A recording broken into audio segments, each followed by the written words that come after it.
Qanday niyat bo'ldi?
Üç штук çıktı. Bir de çıktı.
Что ты помогала?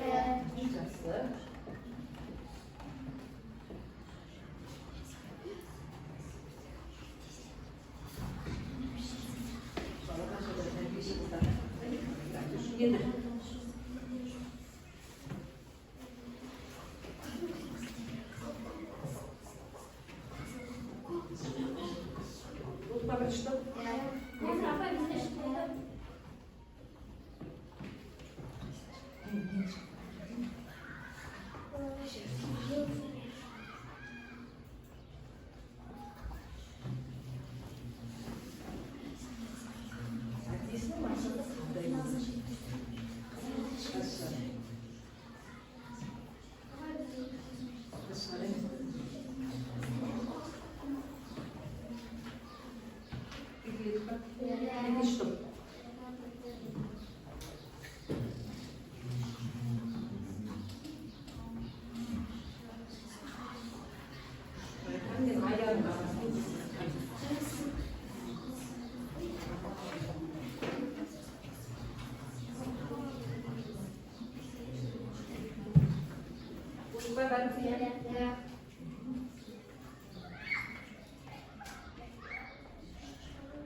Asılacı. Üçüncü numara.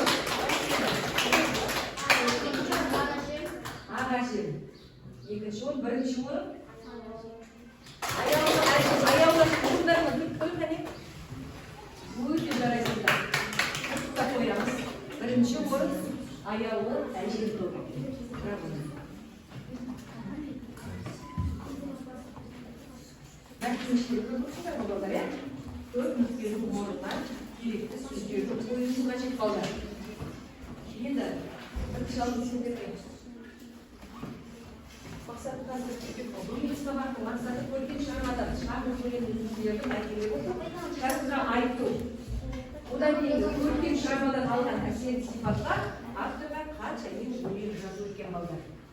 Şimdi bir işletme ben altında bulmuşum. Birinci topka bizge ikinci topsimiz aralığı var. Bizge şangırın tamşısı etmişiz. Zamanımızda bu bir şangırın kolluyor mu da kırışta? Evet, Allah'ımız var da benim. Buna yanar işte tavuk Üçüncü balık aktarım işte tavuk ki. Yedi. Birinci topta. Kaç sinir lan? Şöyle hemen de lan. Acı 20'ye gelecek sinir. Yok hep kaldı. Nasıl gidiyor?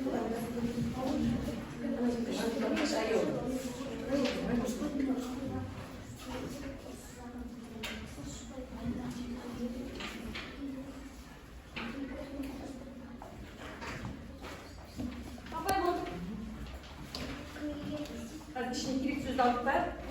Biraz kaldayım bu sefer. Nasıl olsun? Aslında çünkü yapıyoruz.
Балдар міне бірінші топ, екінші топ. Ағылай беріп, екінші топ.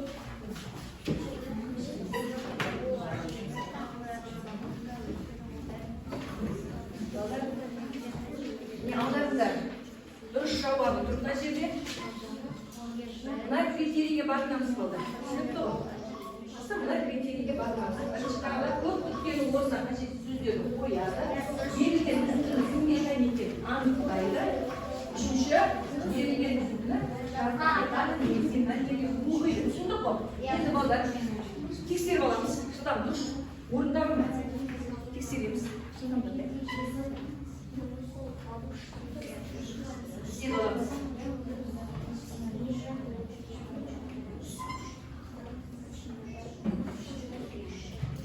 Бар. Дайын болдық па? Бәрі тексеріп болдық па? Енді мен бағана критерийді айттым да, мәнінде оқу керек, енді бірінші топтан бастайық да, ал бірінші топтан дайын ба? Бірінші топ, екінші топ, үшінші топ. Ал шығар. Мәнеге оқу айтасың. Не оқу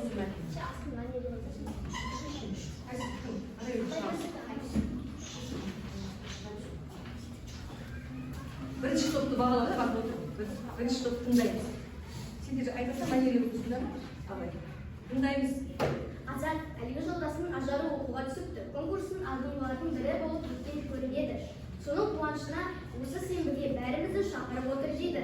Желпілдеп сөйлеп. Бұл жолы шақырылған жерде желіп жетіп бара салмай, кәдеге мән беріп дайындалдық. Әсіресе қыздарымыз алабөтен қуанышты. Әжеге барамыз, әжені көреміз, деп өздерінше мәз мейрам. Ал екінші топ шығады.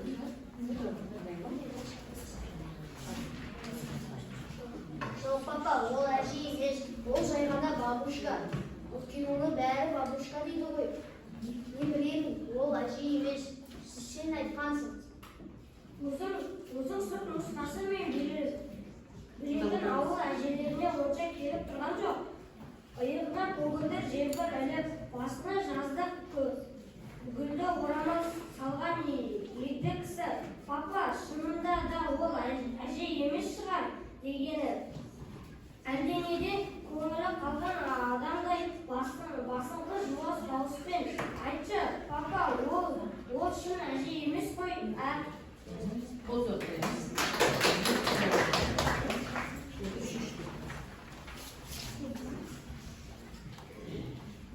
Жоқ, Аянтай, мен сендер секілді балабақшада өскен жоқпын. Енді бағып қаққан ауылдағы кәрі әжем болатын. Қызық естігенмін. Өзім елімді де ақылды адам, ешкімге ешқашан ұрыспайды. Ұрса қалса онымен теріс қолына өзі ұялаттай етіп ұрсады. Үні де қолы да көзқарасы да жұмсақ.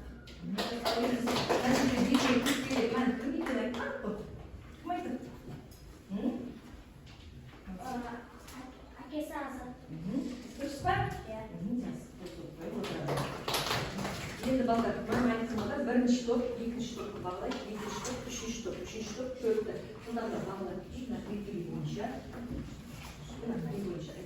Бірінші сен екінші топты бағалайсың, екінші топ. Екінші топқа Қандай қысың? өйткені кішкене мәнерлеп айтқан жоқ. Сен 3 балын бердің. Дұрыс па? 3 балын 2 балын бердің. Жақсы. Ал екінші топ? Мен үшінші топқа 3-тен 3 балды қоямын, өйткені оларда мәнерлеп айтты, жаттауы да жақсы болды, және де дұрыс көптеген орында дұрыс жазылады. Жақсы. Ал енді үшінші топ? Мен бірінші топқа 3 ұпай беремін, өйткені олар мәнерлеп айтты, сөздерді дұрыс қойды. 3 балын бердің, ә? Жақсы, балдар, енді біз үштік әдіспен енді жұптасып үштік болып отыра қоямыз. Ол жерде қазір сиқырлы қорапшаның ішіне аласыңдар.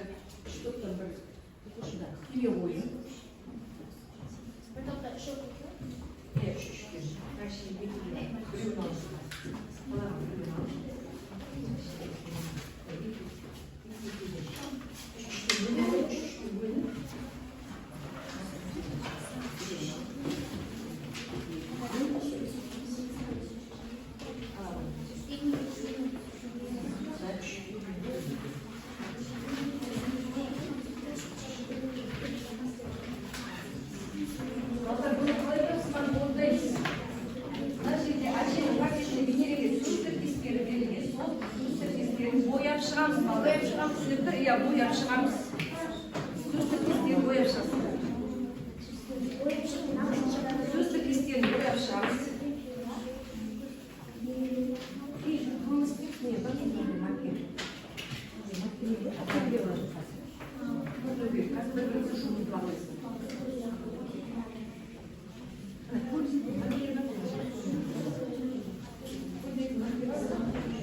Енді шеметін бұлай шүкпенен бір-біріміз тексереміз. Бұлар жұқа беріп қойсын,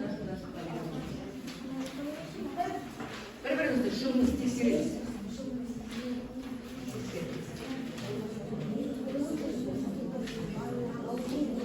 Дұрыс болса өздеріне қайтарамыз жылдамдатып.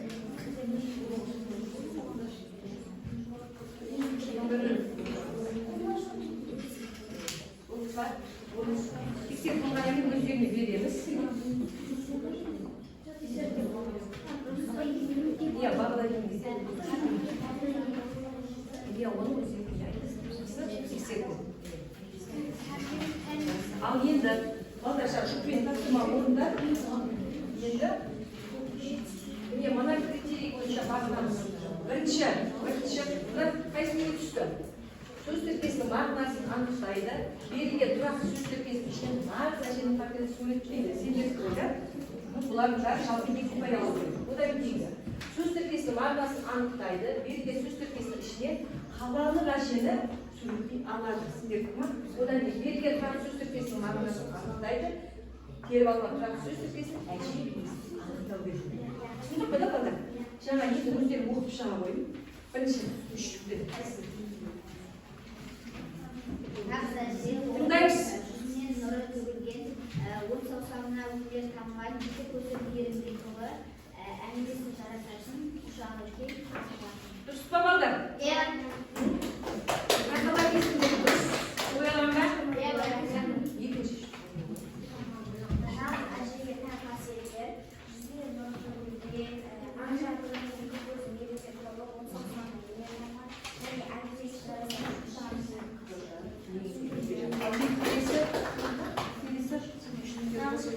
Намаза жеген қасиет, үстіне кимешек түскен тәлім сәтіне, қошық киген, немере бағаны, ақ жаулық, ерді жүз. Келесі. Әженің қасиеті бейнеленген үстіне кимешек киеді, ұшық ереді, немере бағады, ақ жаулық мейірімді жүзі болады, ертек айтады. Ертегі айтады, иә? Намаза жеген тән қасиет па балдар? Ал келесі қалалық әжені тыңдайық. Кім? Дәулет керек болды. Қалалық әже, ертегі білмейді, бата білмейді, Бата бермейді. Және немере бақпайды дейді. Жақсы. Келесі. қалалық әженің қасиеттер, үстіне білмейді, бата білмейді, бақпайды. Жақсы. Ал енді бағана айтқан бойынша бәріміз қарап қой да қалай екенін жылдамдатып бағалап тапсырмаларымызды. Иә. Сенде бір үштікті мына жылдамдап бір-бірімізді бағалаймыз. Оқушы айтып шыға қоймыз. Қайсысын бағалайсың?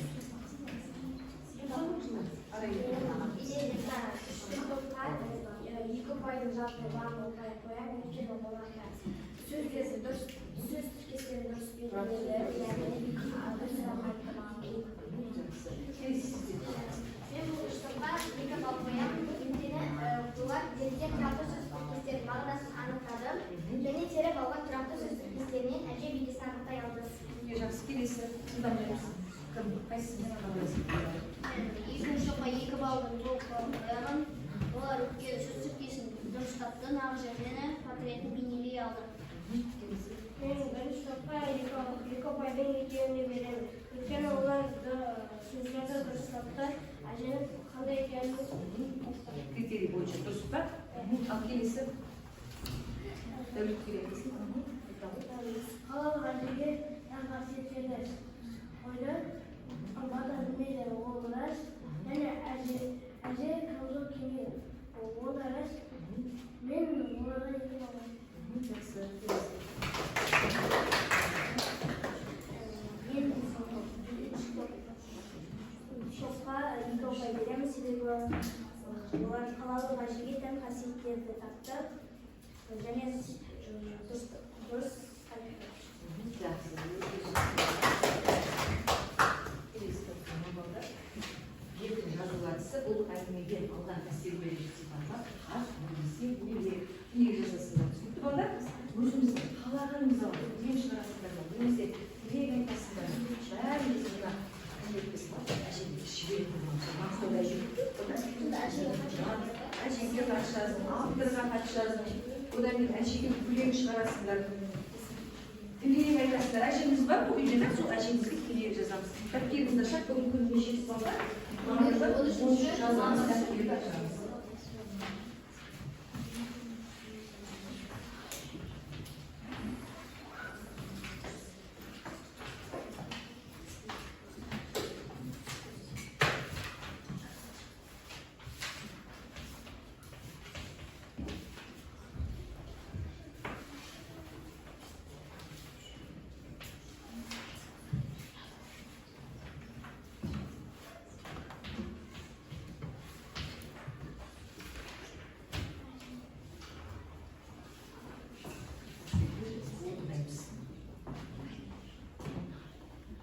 Тілек жазасың, өзің қалағаныңды. Нағашы әжең болсын, нағашы әжеңе жаз. Нағашы әжеңе жаз. Өз әжелеріңе жаз. Авторға хат жазуға болады. Өлең шығаруға болады. Қандай қастарды қолдан.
да енді қанжақ ұртан қойдым мен бір қанжақты ала бердім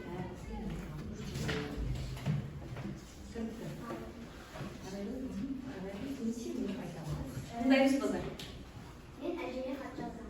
тыңдаймыз Сәлеметсіз бе әже, қалыңыз қалай? Денсаулығыңыз жақсы ма? Менің сағағым хал жағдайым жақсы. Мен сізді қатты сағындым. Жаз келіп қалды. Мен сізге жазғы демалыста барамын. Өзіңіздің ыстық көжеңізбен мені күтіп алыңыз. өте жақсы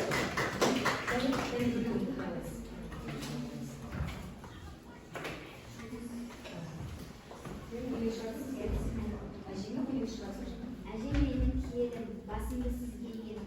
Ақ жалуыңызды иіскеп, маңдайыңыздан сүйемін.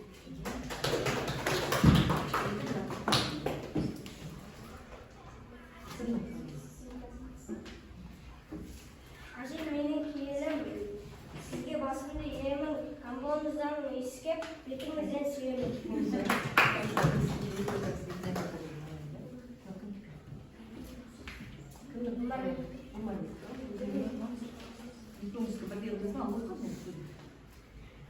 Әжем менің киемін, басымды сізге иемін, камзолыңыздан иіскеп, маңдайыңыздан сүйемін. Мен авторға хат жаздым. Сәлеметсіз бе ағай, мен сізді бұрын танымайтынмын. Енді таныдым. Сіздің нағыз қайда деген әңгімеңізді естідім. Өте жақсы әңгіме. Менің түсінгенім көп. Сізге рахмет. Бұл болашаққа, ұрпаққа пайдалы. Сау болыңыз.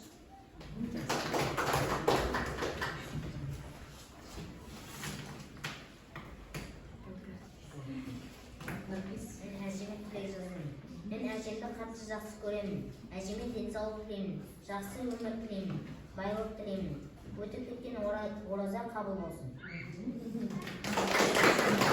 Мен әжеме тілеймін. Әже,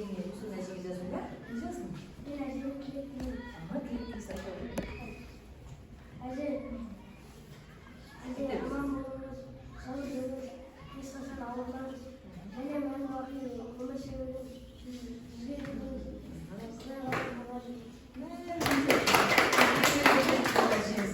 және хат жазған ба? Кімге жазды? Авторға? Тыңдаймыз ба? Сәлеметсіз бе, құрметті Нұрдәулет Ақыш. Мен сіздің нағыз әже қайда деген шығармаңызды оқыдым, қызық болды. Мен Ая мен Райхан нағыз әжені табады деген ойдамын. Оған әкесі нағыз әжені көрсетуге тілектеспін. Себебі уәде бергеннен кейін уәдесінде тұру қажет.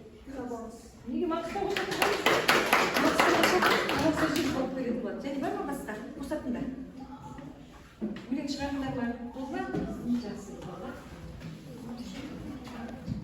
Енді мына тілектерді бойынша бағалаймыз. Мана тілек айтқан оқушылардың жүрек жағы тілектерді жазады, жүйелі құрылғы сақтайды, салонды жазады.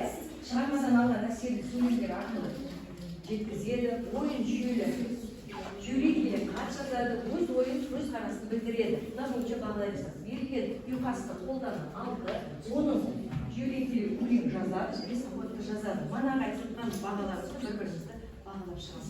Мана топпен бағалайды да? Бірінші топ, екінші топ, үшінші топ, үшінші топ, бірінші топ.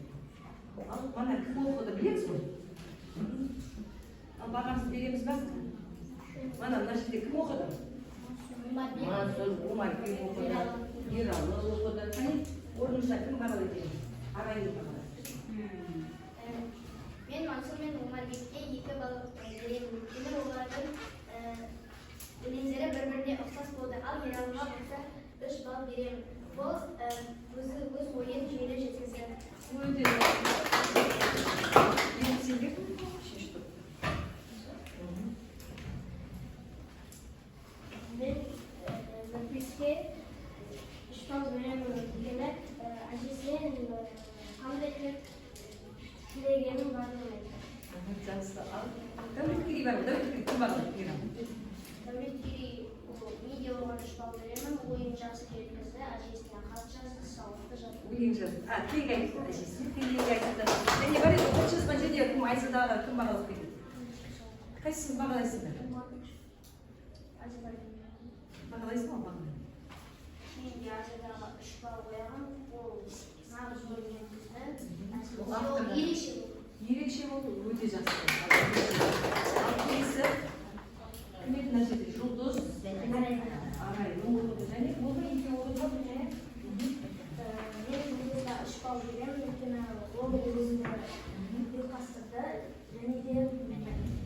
мектепте оқыды. Ал аяғымға да үш ұпай беремін. Ойын нақты жеткізді. Өзгелердің ерекше болды. Енді біз алдымызға кері байланысты да. Бүгінгі мақсатымызға жеттік деп ойлаймыз ғой. Алдарында стикер тұр, сол стикер бойынша көңілсіз, қызықсыз болса, сол жерге қоясыздар жерге. Сұрақтарыңыз болатын болса, сұрақ белгісіне қоясыздар. Сабақта берген тапсырмалардың бәріміз орындадық деп ойлаймын, өздерің жазасыңдар деді. Көңілді, қызықты болды деген тұс, мына жерге қоямыз. Стикерге өздеріңіздің жаңа мақсатқа жетістікте қалай болды, өз ойларыңызды стикерге жазып, онда жаза беріңіз. Ұнаса ұнады дегенді жазып. Мына жерге қойып шығыңыз.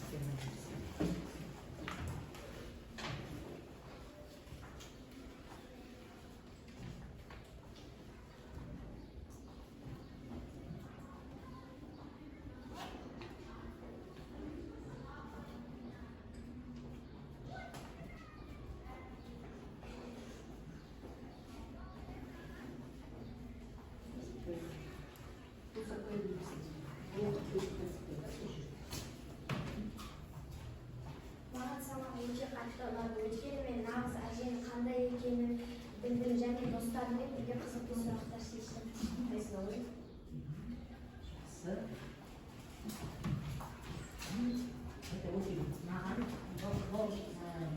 Маған көңілді болды және де қызықты болды.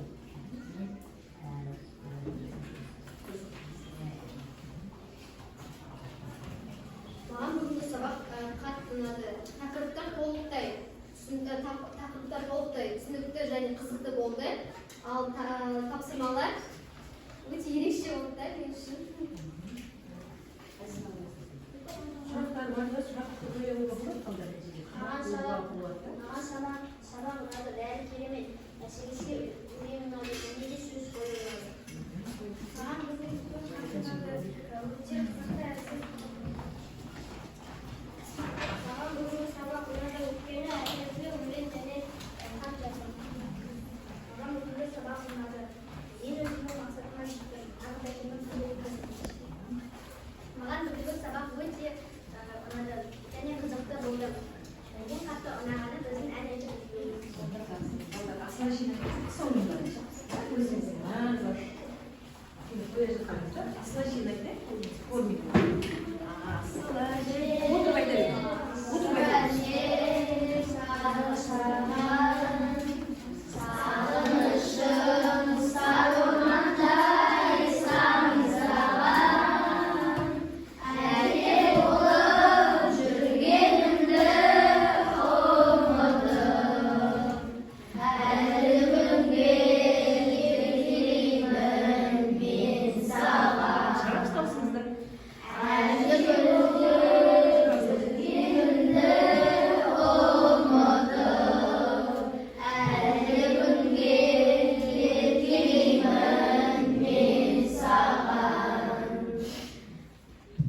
Енді балалар дәптеріңізді ашып, үйде жұмыс жасаңыз. Асыл әжем деп есіңіз келсін.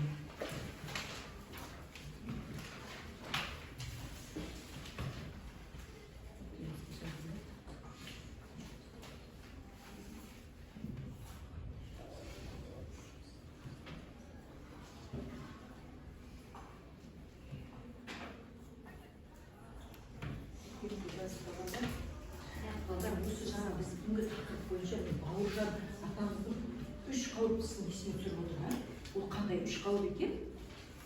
Қандай 3 қауіп? Бірінші қауіп қандай еді? Қазақтар орысша. Екі қазақ орысша екінші ертегі айтпай әжелер қорқамыз және үшінші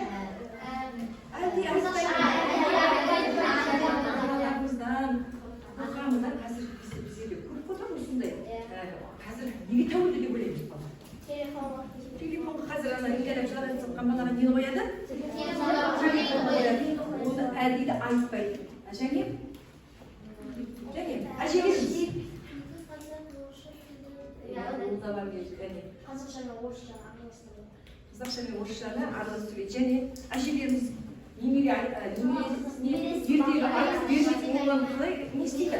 Немере бақпайтындар. Олар себебі қандай? Жұмыста жүреді. Ертегі көп білмейді. Ертегі көп білмейді. Сонда біздің әжелеріміз ертегі айтып бермейді ма? Иә, себебі қазір біздердің бәріміз ұялы телефонға болған және жұмыстың адамы барлығы жұмыста жүретін болған барлығы не істейді? Жаңа біз кеше оқулықта оқыдық қой, халал қажет қандай еді? Қандай еді сол халал қажет?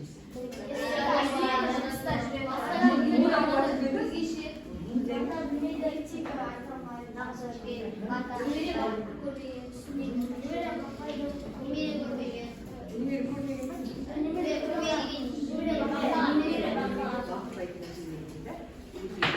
Балдар бүгінгі сендер қатысыңдар, ат жаздыңдар, өлең шығардыңдар. Енді ертеңгі сендердің өнердегі тапсырманы күшті орындап есені жазып береді деген ойдан мен сендерге балдар. Қазір қоңырау болып қалды.